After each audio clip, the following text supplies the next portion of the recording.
శ్రీగురుభ్యో నమః. హరి ఓం. జగతం పితరం వందే పార్వతీ పరమేశ్వరం. ఓం ఆపదామపహర్తారం ధాతారం సర్వసంపదాం లోకాభిరామం శ్రీరామం భూయో భూయో నమామ్యహం. సర్వమంగళమాంగళ్యే శివే సర్వార్థసాధకే శరణ్యే త్రయంబకే దేవి నారాయణి నమోస్తుతే. సభాయే నమః. ఆగస్టు 16వ తారీఖు నుంచి రవి సంక్రమణ అనేటువంటిది సింహరాశి యుక్తంలోకి ప్రారంభమవుతోంది. అంటే సింహలగ్నంలోకి రవి ప్రవేశిస్తున్నాడు.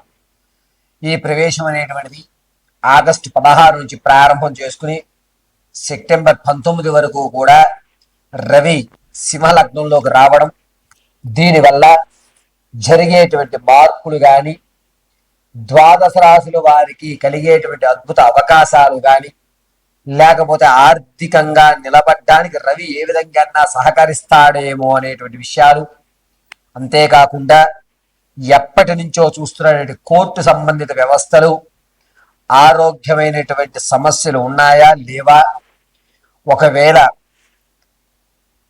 స్థిరాస్తులు కొనే అదృష్టం ఉందా లేదా, విదేశ ప్రయాణం చేయడానికి రవి ఎంతవరకు దోహదం చేస్తున్నాడు అనేటువంటి వివరణ క్షుప్తంగా విశదీకరించి ఆగస్టు 16వ తారీఖు నుండి సెప్టెంబర్ 19 వరకు జరిగేటువంటి ద్వాదశ రాశుల్లోని మార్పుల్ని, అందులో మనము ఆచరించవలసినటువంటి నియమాలు, ఇందులోనే ఏదన్నా సమస్య నుంచి ఎప్పటి వరకు పీడిస్తున్న సమస్యను ఈ సమయంలో అన్న గట్టెక్కడానికి ఏ దేవతారాధన మనం చెయ్యాలి అనేటువంటి విషయాన్ని క్షుప్తంగా మీకు వివరించడం జరుగుతుంది.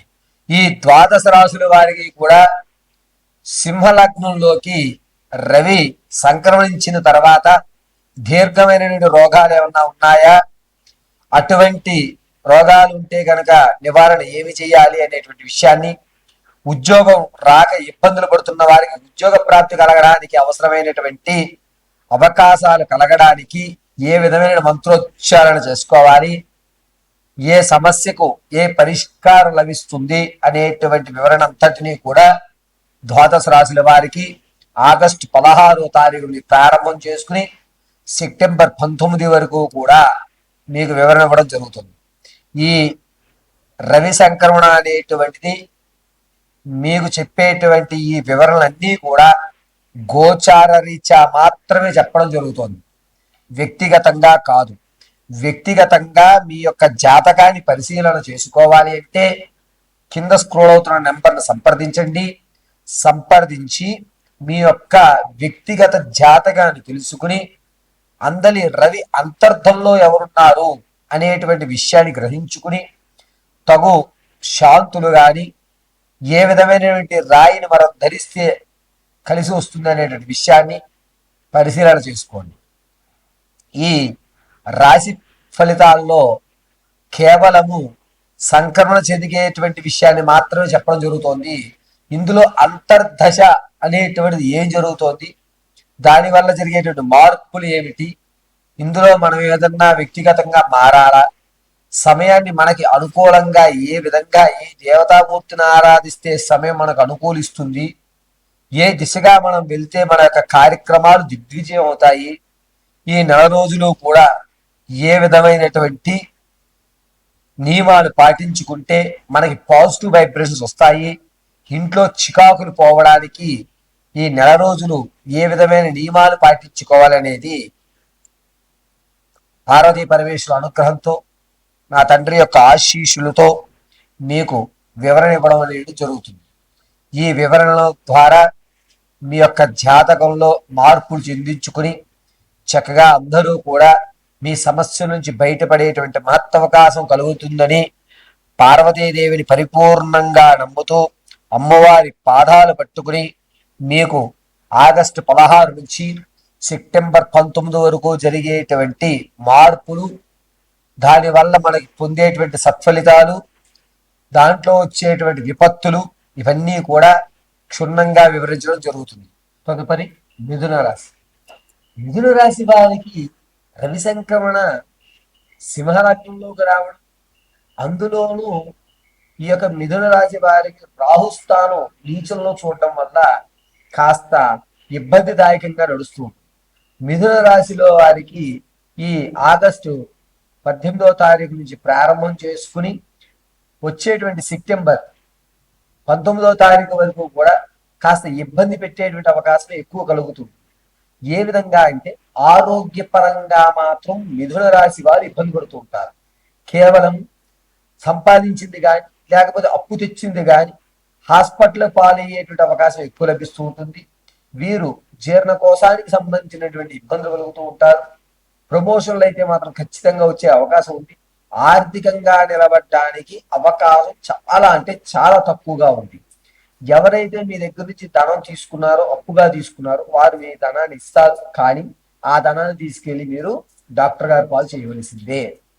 మిథున రాశి వారు ఈ ఆగస్టు 19వ తారీఖు నుంచి కూడా చాలా జాగ్రత్తగా ఉండాలి.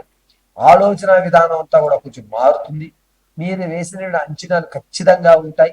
మీ యొక్క అంచనాలను తారుమారయ్యేది కేవలం ఆరోగ్య విషయంలో మాత్రమే తేడా జరిగేటువంటి అవకాశాలు కలుగుతుంటాయి. ఇక మిథున రాశి వారికి వ్యాపారం ప్రారంభం చేద్దామనుకున్న వారికి ఇచ్చే అవకాశం, అది కూడా సెప్టెంబర్ మొదటి వారంలోనే లభిస్తుంది. సెప్టెంబర్ మొదటి వారంలో ప్రత్యక్షంగా కానీ పరోక్షంగా కానీ మీరు ఇన్వెస్ట్మెంట్ చేయండి, ఖచ్చితంగా మంచి అవకాశాలు మీకు లభించడం జరుగుతుంది. రవి అనేటువంటి సింహలగ్నంలోకి రావడం మిథున రాశి వారిని ఒక ఉన్నతమైన స్థాయికి తీసుకువెళ్ళేటువంటి అవకాశాలన్నీ కుదరడం, కానీ శరీరం సహకరించక బినామీని పెట్టి మీరు కొన్ని రోజులు అతను వస్తాడు తర్వాత నేను వచ్చి జాయిన్ అవుతానని మాట అనుకోవడం, ఇటువంటివి జరుగుతుంటాయి. ధనం విషయంలో మీకు హెచ్చు తక్కువలు ఉన్నా కూడా ఎక్కడా లోటు అనేటువంటి మాట రాదు. ఇబ్బంది పడేటువంటి అవకాశం ఎక్కడా లేదు. ధనంలో కాస్త వచ్చిన ధనాన్ని సగాన్ని ముందుగా ఎవరికైనా బినామీకి ఇచ్చేసి మిగిలిన సగాన్ని మాత్రం ఉంచుకున్నట్లయితే అది డాక్టర్ గారి ఖర్చులకు మీకు ఉపయోగపడేటువంటి అవకాశం కలుగుతుంది. మిథున రాశి వారి ముఖ్యంగా భోజనం చేస్తున్నప్పుడు కానీ మీరు తినేటువంటి పదార్థాలు కానీ 1కి 10 సార్లు ఆలోచించుకుని స్వీకరించండి. ఈ కడుపుకు సంబంధించి ఇబ్బందులు అనేటువంటి ఆగస్టు రెండవ వారం నుంచి ప్రారంభం చేసుకుని 3వ వారం చివరిలో అంటే 24వ తారీఖు మధ్యలోనే మీకు కడుపుకు సంబంధించి కొంచెం ఇబ్బందులు ఏర్పడుతుంటాయి.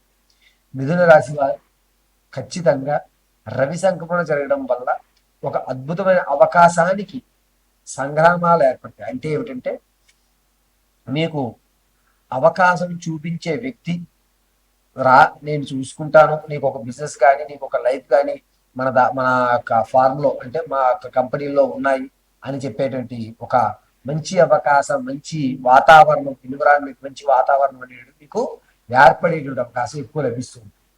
ఈ మిథున రాశి వారు ప్రతి నిత్యము కూడా వెంకటేశ్వర స్వామి వారి ఆరాధన చేయడం లేదా కృష్ణ తులసిని ఇంట్లో ఆరాధించుకోవడం చాలా మంచిది. నేను చెప్పేటువంటి ఈ మిథున రాశితో కేవలం గోచారరీత్యా మాత్రం చెప్పాను. వ్యక్తిగతంగా మీ జాతకాన్ని పరిశీలించుకోవాలి అంటే కనుక కింద స్క్రోల్ అవుతున్న నెంబర్ని సంప్రదించండి. దాని తద్వారా మీ యొక్క వ్యక్తిగతమైన జాతకాన్ని పూర్తిగా విశదీకరించి చెప్పడం జరుగుతుంది. చాలా మంది ఈ రోజుల్లో ఎదుర్కొన్నటువంటి ఆర్థిక సమస్య కానీ ఆరోగ్య సమస్య కానీ భార్యాభర్తల మధ్య ఇబ్బందులు కానీ అన్నిటికంటే ప్రాధాన్యమైనటువంటిది పిల్లల యొక్క చదువుల విషయంలో కానీ చికాకులు, మనశ్శాంతి లేకపోవడం, పరుగుల జీవితం, దీని నుంచి కాస్త మనసు ప్రశాంతంగా అనుకున్న పనులు అవ్వడానికి మార్గాలు వెతుక్కుంటున్నారు.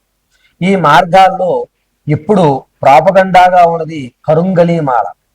ఈ కరుంగలీమాల వేసుకుంటే అన్ని అద్భుతాలు జరుగుతాయా గురువు గారు అంటే కొంతమంది జరుగుతున్నాయి, కొంతమంది ఎందుకు జరగట్లేదు అనే క్వశ్చన్. నేను వేలకు ఖర్చు పెట్టి కరుంగలీమాల ఆర్డర్ చేస్తున్నాం గురుగారు, అయినా నాకు కావడం లేదండి ఎందుకంటారు అనేటువంటి సమాధానాలు దొరక్క ఇదంతా కూడా కేవలం ట్రాష్, ఇది వేసుకుంటే ఏమి జరగదంటున్నారు. కరుంగలీమాల వేసుకుంటే అద్భుతాలు జరగవు. ఖచ్చితంగా చెప్తాను, అద్భుతాలు కరుంగలీమాల వేసుకుంటే జరగవు. మరి ఏ మాల వేసుకుంటే జరుగుతాయి?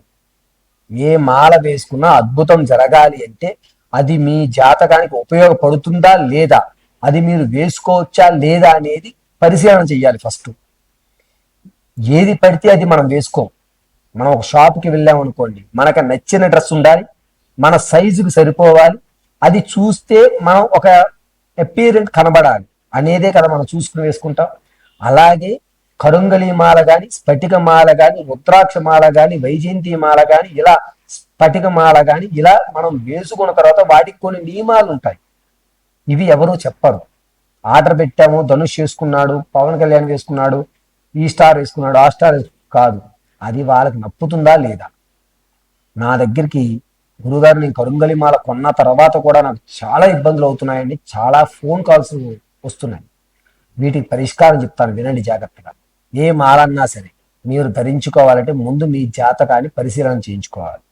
ఆ మాల మీకు నప్పుతుంది, అయ్యా నువ్వు ఈ మాల వేసుకో, ఈ మంత్ర జపం చేసుకో, ఇదిగో అని చెప్పి గురువు ఆ యొక్క వ్యవస్థనంతటినీ కూడా పరిశీలన చేసి చెప్తారు. అది కూడా మీకు సూట్ అవుతే కనుక ఇగో ఇది ఈ నియమాలు అని ఇవ్వడం జరుగుతుంది. నేను చేసేటువంటి ప్రత్యేకత, ఎవరైతే నాకు ఇబ్బందిగా ఉందండి అంటే మీ జాతకంలో అమ్మ ఈ ఈ స్టోన్ కానీ ఇగో ఈ యొక్క మాల కానీ మీరు ధరించండి, దీనికి 5 రోజులు నేను చేయించేది 5 రోజులు ఉదయము సాయంత్రం కూడా వాటికి తర్పణలు చేస్తూ అంటే బలాన్ని ఇస్తూ మీకు ఆ యొక్క మాలని దానికి కావలసిన నియమాలు ఏం చేయాలి ఏం చేయకూడదు అనే నియమాలు ఇవ్వడం జరుగుతుంది. కొంతమంది ఉన్నారు, వీరు రాజకీయాల్లో కానీ లేకపోతే సెటిల్మెంట్ చేసేటువంటి వారు కానీ ఉన్నారు కొంతమంది. ఇటువంటి వారు సాయంత్రం వేళ మద్యం ఖచ్చితంగా స్వీకరించవలసి వస్తుంది. మాల ఉన్ని మర్చిపోతూ ఉంటారు. అటువంటి వారు ఈ చిన్న రుద్రాక్ష మాల, దీనికి భైరవ ఆవాహన చేసి చిన్న రుద్రాక్ష మాల వేసినట్టయితే కనుక మీరు సిట్టింగుల్లో కూర్చున్న ఇబ్బంది కలగదు. దీన్ని కూడా ప్రాణ ప్రతిష్టాపన చేస్తూ ఉంటాం. మనకు ఒక డ్రెస్ నచ్చింది, దాన్ని మనం వేసుకోవాలనుకున్నప్పుడు కొంచెం లూజ్ అయిందంటే స్టిచ్చింగ్స్ ఏ విధంగా అయితే చేయించుకుంటామో అదే విధంగా మీ యొక్క జాతకం ప్రకారంగా ఆ మాలకి మనం ప్రాణ ప్రతిష్టాపన చేయాలి. దీనంతటిని నేను వీడియోలో చిత్రీకరించి వ్యక్తిగతంగా మీకు మీ యొక్క పర్సనల్ నెంబర్ పంపించడం జరుగుతుంది. ఆ జపం చేస్తున్న దృశ్యాలన్నీ కూడా చిత్రీకరించి 5 రోజుల తర్వాత మీరు ఇవ్వాలి కనుక నాకు చెప్తే 5 రోజుల తర్వాత రోజు మీకు ఆ వీడియోస్ పంపించడము, ఆ జరుగుతున్న విధానం చూపించడము చేసిన తర్వాతనే మీకు కొరియర్ చేయడం జరుగుతుంది. కొంతమంది భార్యాభర్తల మధ్య విసుగు చెందుతూ చిన్న చిన్న విషయాలు కోర్టుకు వెళ్తున్నారు. అటువంటి వారు కాలభైరవ రుద్రాక్షమాల అంటారు. ఇలా నల్ల కలర్లో ఉంటుంది. ఈ రుద్రాక్షమాలని కాలభైరవ యొక్క అనుష్ఠానయుక్తం చేసి దీన్ని మీకు ఇవ్వడం జరుగుతుంది. ఇక విద్యార్థుల దగ్గరికి వచ్చేసరికి ఏంటంటే, మా వాడు చదువుతున్నాడు గురువు గారు కానీ మర్చిపోతున్నాడు, ఎఫెక్ట్ పెట్టలేకపోతున్నాడు, ఇది వరకు మీద కొంచెం చదువు తగ్గింది అంటే కంటే కనుక అటువంటి వారు హయగ్రీవ మహామంత్ర జపాన్ని నిక్షిప్తం చేసి ఈ మాలని మీకు ఇవ్వడం జరుగుతుంది. ఈ మాల అనేటువంటి హయగ్రీవ మాల విద్యార్థులకు మాత్రం జాతక పర్యంతంలో గురువుని చూసి సజెషన్ చేస్తాం, ఎలా పడితే అలాగే ఇది ఇవ్వడానికి ఉండదు. ఇక ఎప్పటి నుంచో ఆర్థికంగా కానీ ఇంట్లో తరచు అనారోగ్యాల పాలు, ఒకరి తర్వాత ఒకరు యాక్సిడెంట్ పాలవుతూ ఇబ్బంది కలుగుతుంది, ఎప్పుడు ఎంత సంపాదించినా డాక్టర్ గారికే పెట్టాల్సి వస్తుంది, మేమంటూ మా కష్టాజీతం తినలేకపోతున్నాం గురుగారు అన్నటువంటి వారికి ఈ వైజయంతి మాల అనేటువంటిది ఉపయోగపడుతుంది. ఈ వైజయంతి మాల విత్ సర్టిఫికెట్ తో సహితంగా మీకు ఇవ్వడం జరుగుతుంది. దీంట్లో మన్యు సూక్త హనుమంతు స్వామి వారిని అంటే అన్నిటికీ కూడా ఆరోగ్యానికి సుదర్శనము, మన్యు సూక్తము, ఇవి 2 అత్యంత విశిష్టమైనవి. ఈ మన్యు సూక్త పారాయణ పఠన చేస్తూ ప్రాణ ప్రతిష్టాపన చేసి మీకు ఇవ్వడం జరుగుతుంది. ఇక చాలా మంది గురుగారు నేను ఒక మంచి స్థాయిలో ఉన్నాను, ఆ స్థాయి తగ్గిపోయి ఉన్నట్టుండి ఏమైందో తెలియదు, నలుగురికి నేను పెట్టేవాడిని, ఈ రోజు నేను నలుగురి దగ్గరికి వెళ్ళి అడిగేటువంటి స్థితి వచ్చేసింది, నరఘోష ఎక్కువైపోయింది, శత్రువుల భాగం ఎక్కువైంది, ధనం అనేది నిలబడట్లేదు అనేటువంటి వారు ఈ గెద్ద గోళ్ళు అనేటువంటివి ఇది ప్రచింగిరా హోమం చేసి వీటిని మీకు ఇవ్వడం చేస్తాము. దీన్ని ఏ విధంగా మనం కట్టుకుని ఇంటి ముందు పెట్టుకోవాలి, ఏ విధంగా వీటిని మనం చెయ్యాలి అనే విషయాన్ని ఒక పేపర్ మీద క్షుప్తంగా రాసి మీకు ఇవ్వడం జరుగుతుంది. ఇక నా దగ్గర చాలా మంది కరుంగలీమాలతో ఇబ్బంది పడుతూ నేనంత ప్రైజ్ పెట్టలేకపోతున్నాను గురుగారు, మార్కెట్ ధరలు కంటే ఎక్కువగా ఉన్నాయి, నాకు ఏదైనా చిన్న రెమెడీలు చెప్పండి అన్న వారి కోసం చిన్న అవకాశం. అంటే మన స్తోమతకి మించి మనం ఎగరాలి. గద్దె ఎగురుతోంది కదా అని చెప్పి కోడిపిల్ల కూడా అంత ఎత్తు ఎగురుతామంటే రెక్కలు అలిసిపోతాయి. ఇలా ఆర్థికంగా ఇబ్బంది పడుతున్న వారికి సుబ్రహ్మణ్యేశ్వర స్వామి వారి మూలమంత్ర జప నిక్షిప్తం చేసి ఇస్తున్నటువంటి ఏక కరుంగళీమాల యుక్తం. ఈ ఒక్కటి కరుంగళిని అటు ఇటుగా మీకు క్షిప్తం చేసి ఇచ్చాము. ఇది నల్లటి దారంలో కానీ ఎర్రటి దారంలో కానీ తీసుకుని మెల్లో ధరించవచ్చు. కరుంగళీమాలకి నేను అంత పెట్టలేనండి అనుకున్న వారు ఆర్థికంగా ఇబ్బంది పడుతున్నారు. మీరు ఆటోమేటిక్గా ఒక మెట్టెక్కితే మీరే కొనుగోలు చేసుకుంటుంటారు. కరుంగళీమాల అందరికీ కూడా వెచ్చించదు, కొంతమంది వారికి మాత్రమే ఈ కరుంగళీమాల పనిచేస్తుంది. ఏ మాల ఎవరికి పనిచేస్తాయి అనేటువంటి విషయం తెలుసుకోవాలి. దీంతో పాటుగా ఇంట్లో అశాంతి కలుగుతూ ఎప్పుడూ కూడా చికాకులు ఉంటూ ధనం నిలబడట్లేదు అనేటువంటి వారు ఇటువంటి యంత్రాన్ని మనం పెట్టుకుంటూ ఉంటాం. లక్ష్మీదేవి యంత్రం అని, గణపతి యంత్రం అని, అదేవిధంగా నరఘోష యంత్రం అని. ఈ యంత్రాలు ఎలా పడితే అలా పెట్టడానికి ఉండదు. యంత్రానికి కూడా ప్రాణ ప్రతిష్టాపన అనేటువంటిది ఉంటుంది. దాన్ని ఎలా చేయాలి, వారి గోత్రాలతో నేను చదువుతూ మీకు వీడియో కాల్ కానీ ఆడియోలో కానీ దాన్ని వినిపిస్తూ దాని యొక్క మూల మంత్ర జపం చేస్తూ మీ సమస్యల్ని దాంట్లో నిక్షిప్తం చేస్తూ ఆ సమస్య పరిపూర్త బంధయుక్తం చేసి దీన్ని మీకు ఇవ్వడం జరుగుతుంది. దీని వల్ల జరిగేటువంటి వైపరీత్యాల వల్ల మనం రక్షించబడతాం. అంతేగాని మార్కెట్లో దొరికిందని తీసుకోవడం, గురువు గారు చెప్పారు కదా అని ఆర్డర్ పెట్టేయడం కాదు. ముందుగా సంప్రదించేటప్పుడు మీ గోత్రనామాలు, మీ నక్షత్రము, నాకు నక్షత్రం తెలియదు గురుగారు, మీ పేరు బట్టి మీ సమస్యను బట్టి దాన్ని ప్రశ్నాభాగంలో చూసి యంత్రమా లేకపోతే ఒక మాల వేసుకుంటే అద్భుతం జరుగుతుంది అనేటువంటి విషయం ఖరారు చేసి ఇవ్వాలి. కానీ ఎలా పడితే అలాగ మనం వీటిని విక్రయించడానికి లేదు. ఈ విషయాన్ని చాలా జాగ్రత్తగా ఆలోచించుకుని మీరు మీ సమస్యల నుంచి గట్టి మీద పడి పార్వతీ పరమేశ్వర అనుగ్రహం పొందుతారని మనస్ఫూర్తిగా ఈ విషయం తెలియజేయడం జరుగుతుంది. మీకు ఎవరికన్నా ఇటువంటి మాల కానీ మీ సమస్య పరిష్కారం కానీ కావాలి అంటే కింద స్క్రోల్ అవుతున్న నెంబర్ని సంప్రదిస్తే కనుక మీకు పూర్తి వివరణ అనేటువంటిది దొరుకుతుంది.